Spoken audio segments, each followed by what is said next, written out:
السلام عليكم ورحمة الله وبركاته. سنة لبا curta bisha Juun maalinkeeda 9-aad waxaan xasuusnaa dhacdada waxaan u badnay fajicsan ku wada caalamka islaamka oo dhan waana dhicitaankii Qurduba xadaalada islaamka waqtigeeda sidoo kale xarunta muuyinta waxaan raday Fernandes saddexaad sanadii 1936 miilaadiga waana shakhsiga rii doona Ishbiiliya sanadii kadib dhicitaanka Qurduba dhacdaas waxay saameyn ku reebtay caalamka islaami sidoo kale waxay baqdin ku abuurtay boqortooyinka ka jira halka waxaan Andalus u bedeshay Kristaan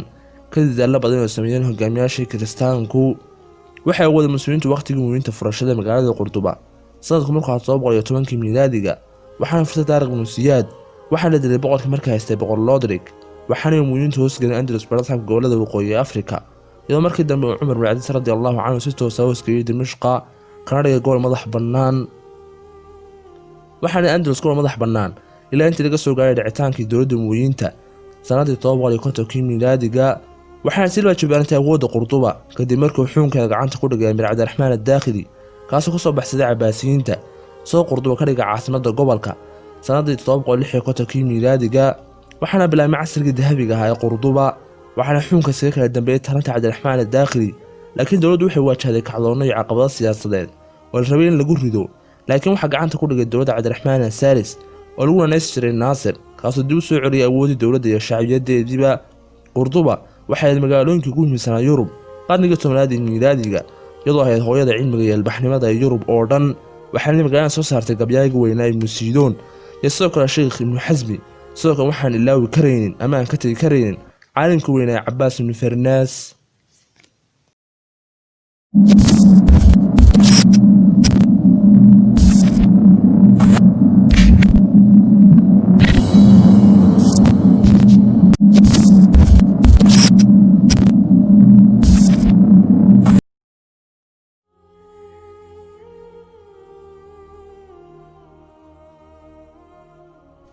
intuu dhaxaysa 2020 ilaa 2030 miilaadiga waxa soo dhamaaday xukunka muuyinta ka jiray Andalus kadib kacdoonka berberiyiinta waxaana Andalus hoggaan ku qabtay nimankii la oran jiray Dawaa'ifta kuwaasoo dawladdu u qabiyay 22 magaalo oo ka mid tahay Qarnaada, Ishbiiliya, Almariya, Barensiya, Baraasiin, Budlios, Duleydla iyo qaar kale oo badan waxaana hogaamiyaasha Ishbiiliya iyo Duleydla ku murmeen Qurduba isagoo mid walba doonayay inuu soo ku darsado xukunkiisa waxaana ugu dambeyntii gacan ku haynta ku guuleystay boqorkii Ishbiiliya oo la oran jiray Al-Mu'tadid bin Abbaad sanadku markuu 1978 miilaadiga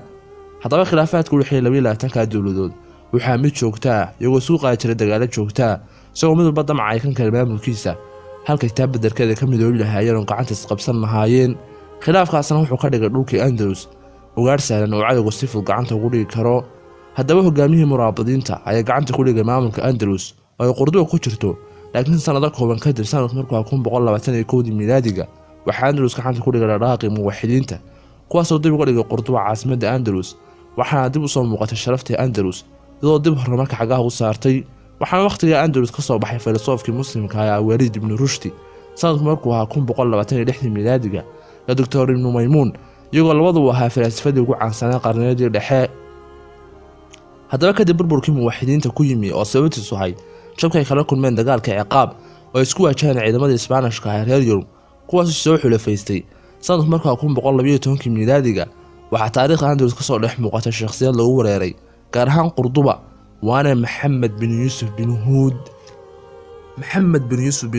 oo lagu naanaysan jiray mutawakkil cala Allah waxa mid ka mid ah ciidamadii Mursiya waxaana mid ka mid ah farci Bani Huud oo ka mid ah boqoradii Sarqusta waqtigii Dawaa'iftu Andalus ka talinaysay waxaana waday Ibn Huud mideynta qabaa'ishii degan Andalus sanadku markuu 1928 miilaadiga waxaana dagaal ku soo afjaray haraagii muwaxidiinta soo gacanta ku dhigay magaalooyinka waaweyn sida Ishbiiliya, Qarnaada, Almariya iyo Shaadiba guusha kadibna wuxuu noqday hogaamiyihii Andalus kaasoo laga baahay inuu istaajiyo damacii Kiristaanka haddaba sanadku markuu 1930 miilaadiga wuxuu Ibn Huud ka dalbay khilaafada islaamka Cabaasiyiinta oo markaa suldaanka al-Mustansir billahi in Andalus ay ku daraan khilaafada si uu kaalmo uga helo waana ku hogaamiyay suldaanku arrinkii sidaas ay Andalus ku hoostagtay maamulka Cabaasiyiinta inkastoo Ibn Huud ahaa hogaamiye awood badan haddana muu awoodin inuu dhidibada u aaso dawladdiisa waayo waxa tartan kula jira Sahyaan oo gacanta ku haya bariga Andalus sidoo kale bartamaha iyo koonfurta Andalus waxa gacanta ku haya Maxamed al-Ahmar sidoo kale Ishbiiliya oo gacanta Ibn Huud ka baxayna waxa haystay Ahmed al-Baaji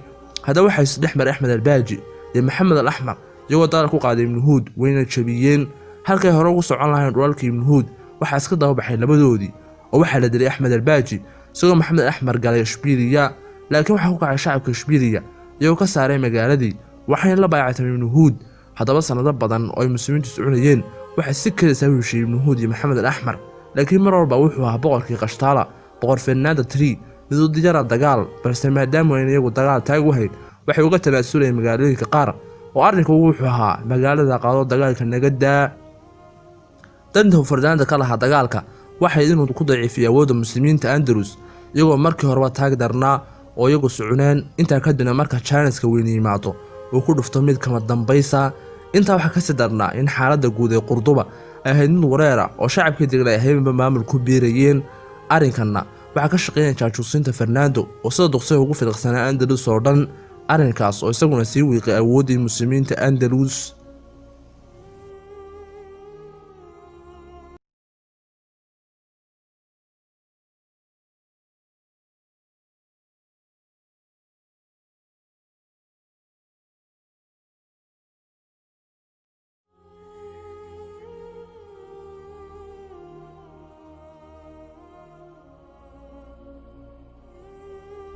haddaba dhammaadkii 1260 miilaadiga waxuu Fernando guuto u diray magaalada Qurduba si ay u soo dhandheeyaan, balse hadda beddelkeeda waxay awoodeen inay ka gudbaan albaabada hore ee magaalada. waxaana arrinka ka caawiyay jaajuusinta joogay magaalada, waxayna laayeen qaar ka mid ah shacabkii, waxayna fariin u direen ciidan weynihii oo u sheegay in la taagan yahay waqtigii Qurduba ay qabsan lahaayeen. waxaa soo dhaqaaqay ciidan weynihii oo hogaaminaya Fernando iyagoo go'doomiyay Qurduba. hadda wali ogsoon waxay jabiyeen heshiiskii kala dhaxeeyay iyaga iyo ibnu huud oo ahaa inaanay dagaal soo qaadin, laakiin nima meel u cadameeyay ka madow. inta kadibna shacabkii Qurduba waxay sameeyeen iska caabin iyagoo albaabada u xiray magaaladii, fariin u diray ibnu huud ay ku leeyihiin soo gaadh. ibnu huud wuxuu soo ajibay dalabkoodii isagoo soo horkacay ciidan ka badan ka Fernando oo ka koobnaa 35,000 oo dagaalyahan iyo 200 oo fardafuul oo Kiristaan ah kuwaas oo hogaaminaya Lawrence, kuwaas oo isku dhaceen Fernando isaguna ka soo jeestay dhanka ibnu huud iyagoo ku xumeynaya. haddaba arrinka la yaabkii waxa weeye in halkii laga sugayay in ibnu huud uu la dagaalamo ciidanka Kiristaanka inaan u soo dhicin saaxadii dagaalkaba, iyagoo waliba culimada taariikhdu sheegaan in ciidanka ibnu huud ka badnaa kan Kiristaanka. laakiin taariikhyahannadu waxay sheegaan sababay ficilka uu sameeyay ibnu huud waxaana ka mid ah sababaha jawiga oo adkaa oo roob culus ayaa jiray. qaar kalena waxay yiraahdeen aaminitaanka uu aaminay Lawrence ayaa keentay khaladka, waayo Lawrence ayuu u diray inuu soo sahamiyo ciidanka iyo xaaladda cadowga, laakiin wuu khiyaamay oo waxay heshiiyeen Fernando horaan ay Soomaalidu u tiirkaabay sababta ka xiriirsan. kadib markuu ku soo noqday wuxuu u sheegay in ciidanka Fernando uu aad uga badan yahay kan oo aanay waajibi karin. halkii baa ibnu huud dib uga laabtay isagoo ka samaray magaaladii Qurduba, waxaana u dhaqaaqay inuu gargaaro reer Valencia oo iyaguna cadaadis kaga kulmayay boqorkii Aragon. haddaba kadib markii ibnu huud iyo ciidankiisa meesha ka howleeleen wuxuu Fernando ku sii waajibaaray go'doominta reer Qurduba. waxay qarka u saarnaayeen inay isdhiibaan maadaama cuntadii ka sii go'aysay, laakiin waxay ogaadeen in ciidanka Kiristaanka qudhiisa ay cuntadu ka sii go'ayso, waxaanay talo ku qaateen inay calowdaygaan intaa yar. laakiin waxaa dhacay waxayna filanayn oo aday qudhada aanad filan lahayn, balse waa adduunyo oo ka dadku ugu dhow ayaa cadowga ku soo raacaya. arrinkii afkalqaad ku noqday wuxuu ahaa in maxamed axmar uu la midoobay Kiristaankii. haddaba boqorkii islaamka ahaa ay loo baahnaa inuu iyaga caawiyo, laa xawla walaa quwata ilaa billaahi alcaliyi alcadiim. halkaasaanay magaaladii ku dhiibeen, sidaasaanay magaaladii Qurduba ilaa maanta ugu jirtaa gacanta cadowga. wasalaamu calaykum waraxmatullaahi wabarakaatu.